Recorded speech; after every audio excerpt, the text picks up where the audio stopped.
Bonjour à tous et bienvenue, je suis super contente de vous retrouver aujourd'hui pour une nouvelle vidéo. Donc aujourd'hui, je vous présente une vidéo qui est l'idée de l'une d'entre vous qui m'a donné l'idée sur Snapchat.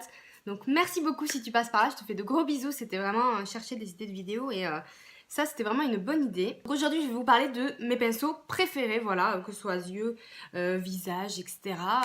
Tout ce que je préfère, où vous pouvez les acheter, etc. J'ai beaucoup de pinceaux, mais là je vais vraiment vous montrer mes chouchous d'amour. Voilà, donc sans plus attendre, c'est parti. Je vais commencer par les pinceaux pour les yeux. Je vais vous montrer aussi du coup tous les pinceaux que je trouve un petit peu indispensables, etc. À avoir chez soi.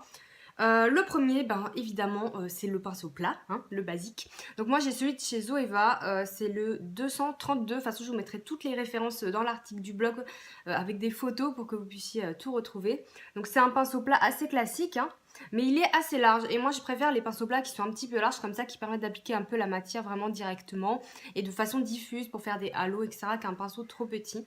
Voilà, je préfère largement ce genre de pinceau pour appliquer des fards lumineux, comme c'est un petit peu mon truc, ça vous le savez, comme celui-ci. Donc voilà, au passage, les pinceaux Zoeva sont géniaux, j'en ai plusieurs à vous présenter aujourd'hui, donc voilà. Ensuite, le pinceau estompeur. Donc j'ai deux estompeurs à vous présenter, mes deux préférés. Le premier, c'est le plus abordable, c'est celui de Elsa Makeup, du premier kit, l'Absolute Fuchsia Kit, donc je l'ai acheté quand il est sorti et je sais pas s'il a changé depuis. Donc c'est un pinceau estompeur qui est très très court comme ça. J'en ai un aussi de chez ELF qui ressemble beaucoup dans la gamme à 1€. J'essaierai de vous le mettre dans l'article si je pense. Et c'est mon préféré même des deux. Le fait qu'il ait les poils courts, il estompe très précisément et très bien sans trop déplacer de matière. Je le trouve génial, j'utilise tous les jours. Il faudrait vraiment... Bon, ça va faire plus d'un an que je l'ai et il perd pas ses poils, mais il faudrait vraiment que j'en achète un autre et tout pour quand je le lave. Il est génial celui-là, je vous le recommande vraiment beaucoup. Bon, après, je sais pas si elle les vend en individuel ou pas, du coup, je sais pas trop. Mais voilà. L'autre pinceau estompeur, c'est un de chez MAC, donc c'est le fameux 224 hein, qui est très connu, qui est comme ceci du coup, qui a les poils beaucoup plus longs. Et comparé à celui-là qui a les poils coupés plutôt droits, les poils de celui-ci sont coupés en dégradé de façon à former cet arrondi. Et lui est très bien pour estomper plus diffusément, faire des fondus, un petit peu quand on fait des smokies, etc. Donc voilà, il coûte cher, mais c'était un investissement, je regrette pas, j'ai pas 40 pinceaux MAC, je crois que j'en ai que deux. Un pour le contouring que je vais pas vous présenter aujourd'hui parce que c'est pas mon préféré, et celui-ci, mais bon, je crois qu'il est à peu près à 30€. Mais c'est un bon estompeur, donc voilà. Ensuite, un de mes pinceaux indispensables, c'est un pinceau pointu, comme ceci. Donc là, je viens de le laver, donc je sais pas si vous allez bien voir. Mais il forme une petite pointe. Lui, c'est un Sigma que j'ai depuis des années. J'en ai deux, hein, du coup. C'est le E45, et ça, c'est vraiment un pinceau indispensable juste pour faire le creux, quoi. Vraiment, c'est voilà, ça vous permet d'appliquer la couleur au creux de l'œil, c'est hyper efficace, ça va vite et tout, et les Sigma sont des pinceaux de très bonne qualité aussi. Ils sont aussi un peu plus coûteux que certains autres, mais bon, pour des pinceaux un petit peu comme ça, des must-have, je trouve ça plus intelligent en fait d'investir dans des pinceaux qui vous tiendront longtemps. Si vous aimez vous maquiller tous les jours et tout, évidemment, si c'est pas le cas, je comprends que vous n'ayez pas envie. Après, chez ELF, il y a des très très bons pinceaux aussi, vous verrez que je vous en présente certains tout à l'heure. Donc voilà, ça, je valide aussi. Ensuite, encore chez Zoeva, j'ai ce pinceau. J'en avais un comme ça de chez Sigma que j'ai perdu d'ailleurs. Donc c'est un pinceau qui est fluffy et plat. Je sais pas si vous voyez. Là en fait il est assez plat. Et pourtant vous avez le côté fluffy. Donc il est très bien pour appliquer aussi la couleur dans le creux et l'estomper en même temps en fait. Et du coup ça c'est vraiment un gain de temps quand on veut faire un truc un petit peu plus vite fait. Hein. Celui-là ça va être pour plus de précision je pense celui-ci. Et vraiment, ça, c'est vraiment un pinceau que je l'ai en double hein, pour vous dire, qui est vraiment très très bien. Voilà, vous appliquez, c'est très précis, vous estompez, c'est top. Donc voilà, je vous recommande aussi celui-là. Je vous ai pas dit que c'était le 227. Comme je vous dis, je vous mettrai toutes les références, pas de soucis. Ensuite, j'ai celui-ci de chez Elsa Makeup aussi. J'ai hésité à le mettre, mais je m'en sers tellement souvent. C'est un pinceau biseauté. Plat biseauté comme ça. Donc ça, très utile pour faire les coins externes et donner la forme à votre make-up. Bon là, il est très très... en angle, parce que je viens de les laver, c'est pour ça. Donc voilà, très utile pour appliquer, voilà, et rejoindre avec le creux. Celui-là, c'est pareil, c'est comme celui-là. C'est vraiment, je m'en sers tout le temps. Surtout l'hiver quand je fais des maquillages plus travaillés que maintenant. Mais voilà, ça aussi, enfin franchement, le kit de pinceau d'Elsa, le L'Absolute Fuchsia, vous allez voir, j'ai encore un pinceau. J'ai trouvé top. Franchement, je l'ai trouvé super bien. À part le pinceau poudre qui m'a un peu déçue. Mais les pinceaux sont super super bien. Ensuite, le petit pinceau boule, hein, donc ça c'est encore un Zoeva. J'en ai un autre de chez Kiko, donc bah, il est là d'ailleurs. c'était dans mes pinceaux à laver. Donc ce genre de petit pinceau boule, c'est très bien. Donc là c'est le 230 de Zoeva, le Kiko, je vais vous donner la référence, c'est le 207, donc c'est sensiblement la même chose. Hein. Donc ça, bah, pour soit appliquer une couleur très précisément pour foncer le coin externe, moi je fais pas trop ça. J'utilise surtout en point lumière, ras-de-cils inférieur. Voilà, tout simplement. Ensuite, pinceau eyeliner, voilà, moi j'ai celui-là de chez Sigma que j'ai depuis des années, qui est très bien, c'est le E77, qui est vraiment très fin. Moi j'utilise que pour le liner poudre parce que c'est ce que je préfère, j'ai un autre pinceau que j'utilise pour le liner crème, mais je vous avoue que j'en fais pas souvent. Voilà, le Sigma est très fin. Et ça vraiment, parce que c'est pas ce qu'on retrouve chez tous les pinceaux. J'en ai un de chez Sephora qui est très bien et que j'ai perdu récemment. Et du coup j'en ai racheté un, mais Sephora là ils font ça avec les poils synthétiques, effet duo fibre, mais horrible. Il est horrible le nouveau que j'ai acheté. Voilà, donc moi le Sigma je pense que je vais en prendre un second. Voilà, pareil, ça fait partie des pinceaux pour lesquels j'ai investi parce que je m'en sers quasiment tous les jours en fait. Et enfin on finit pour les yeux avec le fameux goupillon à sourcils, voilà. Donc moi c'est un ELF, hein. Coûte que dalle, mais ça c'est, voilà, pour moi ça c'est indispensable parce que même si je me maquille pas les sourcils, je vais quand même les brosser avec ça. Donc il y en a chez Emma, il y en a chez Sephora, il y en a chez ELF à 1€.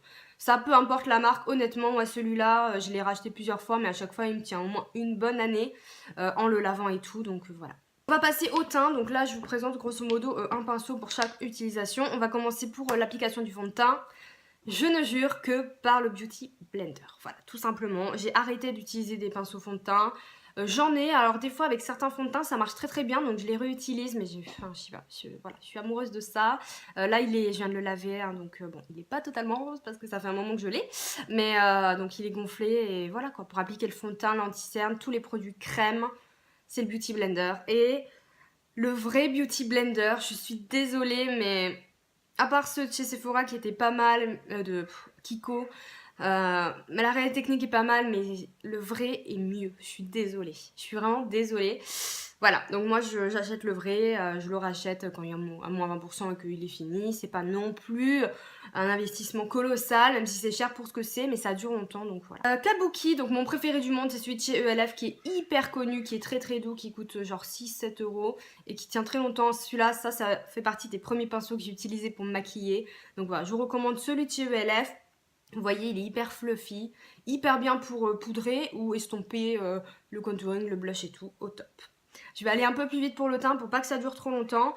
Pour poudrer mon teint, j'utilise ce pinceau qui est un pinceau Real Technique, qui est à la base, comme vous le voyez, un pinceau œuf qui est plutôt destiné au blush. J'en ai un second que j'utilise, bah il est là, pour le blush, mais je l'utilise aussi pour la poudre. Parce que le fait qu'il soit duo fibre comme ça, que les poils soient coupés en dégradé également, je trouve qu'il diffuse très bien la poudre, mais sans faire d'effet plâtre en fait. Ça va vraiment poudrer en légèreté, sans mettre trop de matière. Donc ça c'est vraiment ce que je préfère depuis que je l'utilise. Je le préfère même au pinceau poudre Real Technique que j'ai, qui est bien, mais je préfère largement celui-là. Pour les cernes, j'ai aussi un pinceau Sigma qui est à peu près de la même forme, mais en plus petit. La référence c'est le F35, je crois, parce qu'elle s'est effacée, je l'ai depuis des années. Et ça, bah voilà. Je me sers pour les cernes, l'anti-cerne, je repoudre un peu le nez, les petites zones, voilà. Ça, c'est mon duo quotidien. D'ailleurs, là, je les ai mis à laver pendant 2 jours et tout. Et j'étais très malheureuse sans eux, je vous le dis, à utiliser les autres, ça me plaisait pas du tout. Pour tout ce qui est bronzer, je ne jure que par ce pinceau de Elsa Makeup. C'est un pinceau duo fibre, j'aime pas trop ce genre de pinceau, surtout pour le fond de teint. Je trouve ça assez nul. Mais pour le bronzer, justement, le fait qu'il soit duo fibre, il applique pas trop de matière. Vous pouvez pas vous louper, vous pouvez pas faire de paquet. Il a une intensité modulable. Vous repassez et tout, c'est voilà, vous voyez, je suis pas orange. Voilà, c'est... Puis il est génial quoi, je l'ai depuis des années, il perd pas ses poils, il est très bien. Je fais même un peu de contouring quand je veux un truc léger avec, je trouve super. Mais quand je veux un contouring plus marqué, encore ELF, hein, le pinceau contouring, donc là il n'y a pas de référence, mais il est comme ceci, qui est super bien pour le creux. Et vous voyez sa forme est adaptée, il est très souple. J'ai un MAC qui est comme ça, hein, le MAC, qui est, bon lui il est pas, là, il est juste biseauté droit. Et les poils sont quand même vachement rigides. Je le trouve qui dépose un peu, c'est un peu plus compliqué d'estomper après que celui-là, donc pour le prix je préfère largement le ELF. Et on termine par le pinceau blush et highlighter. Donc pour le blush j'utilise un Sigma qui est globalement la même chose que celui-là. Alors là la référence on peut dire adieu, F25 qui est donc le fameux pinceau œuf. Il pourrait vraiment être aussi très très bien pour tout ce qui est bronzer et tout. Mais bon, je préfère me le garder pour le blush. Donc oui, j'utilise aussi celui-ci de Real Technique. En fait, lui, j'utilise pour les blushs roses et lui pour les blushs plus pêche. Oui, j'ai des pinceaux par couleur, même pour les yeux d'ailleurs. Donc voilà, très très bien pour diffuser la matière à la bonne forme. J'utilise depuis des années celui-là et j'en suis aussi très contente. Et le dernier pinceau que j'utilise pour l'highlighter, c'est encore une fois un ELF. Vous voyez, il y a un peu toujours les mêmes marques qui reviennent avec moi parce que c'est des marques que je trouve bien. Donc il y a un peu tous les prix, mais on trouve, enfin voilà, tous les pinceaux que j'ai, je les utilise depuis des années et je changerai pour rien au monde ceux-là. Donc moi, c'est le ELF, c'est le Small Tape Wet Brush qui ressemble au Sigma, hein, totalement, mais au niveau des poils, je préfère beaucoup plus le Sigma pour tout ce qui est poudré, anti-cerne et tout. J'utiliserai pas forcément celui-là, mais j'aime beaucoup sa petite forme arrondie pour poser mon highlight, le diffuser, le fondre avec le blush, le mettre ici, le mettre là. J'en mets pas sur le nez, mais je le trouve très très bien. J'ai vraiment l'habitude de l'utiliser. Tous les pinceaux que je vais vous ai montrés, c'est les pinceaux que j'utilise tous les jours. Tous les jours. Surtout ceux pour les teints, c'est tous les jours. Donc bon, quand il faut les laver, il faut prendre d'autres. Donc c'est un peu plus, voilà, je suis triste. Mais bon, voilà. Là, c'en est tout pour mes pinceaux. J'espère vraiment que la vidéo aura pu vous aider. Oula, qu'est-ce que je fais? Ou vous aura intéressé, etc. Je sais pas trop l'intérêt que vous manifestez à ce genre de vidéo ou d'articles. C'est vrai que je parle pas souvent de pinceaux, mais je me suis dit, voilà, ça fait un petit récap. Et peut-être ça peut aussi vous guider vers des nouveaux pinceaux, des nouvelles marques et tout. Donc voilà, j'espère vraiment que ça vous a plu. En tout cas, n'hésitez pas à me laisser un petit commentaire sur YouTube si ça vous a plu, pour me donner vos impressions ou me dire quels sont vos pinceaux préférés. Je les attends avec impatience, j'ai hâte de vous lire. Sur ce, je vous fais de gros bisous et je vous dis à bientôt. Ciao!